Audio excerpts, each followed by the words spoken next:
the 19th century gave way to the 20th, the looming specter of the prohibition of the sale of alcohol was very real to Americans and American breweries. At that point, we were almost 100 years old. So for a company to make it that long is monumental. And to know that your business is about to change dramatically because the product you make is no longer allowed, I think it had to be terrifying.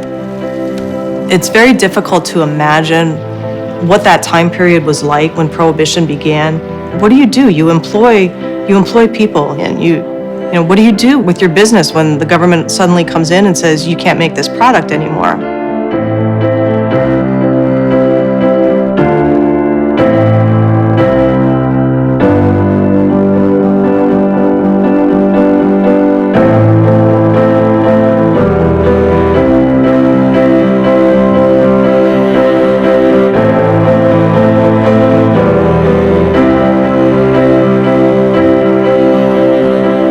These brick walls were built for Prohibition in 1920.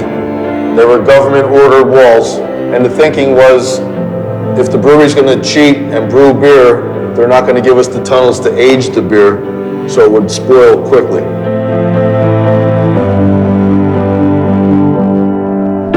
It had to be devastating for most breweries in the United States.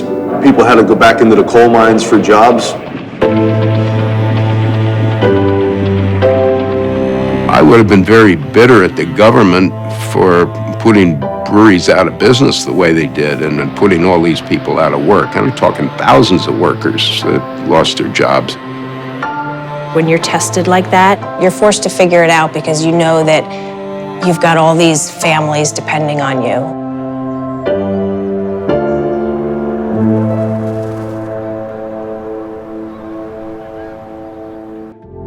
One of the ways we are still here today is the creativity that Frank Yingling had back in the 1930s. Not only did he start the ice cream business, but he made near beer as well. Near beer is 0.5% alcohol, which was legal in those days. And they made non-alcoholic porter, they made non-alcoholic beers, but there were a lot of guys that snuck real beer out of their breweries in those days, and they told me stories about how they'd run beer hoses down through the sewers underground and hit them, and they'd fill kegs down like a block away from the brewery. And there was a lot of that went on, you know. Whether I'd have partaken in it, I don't know. Probably not, but maybe.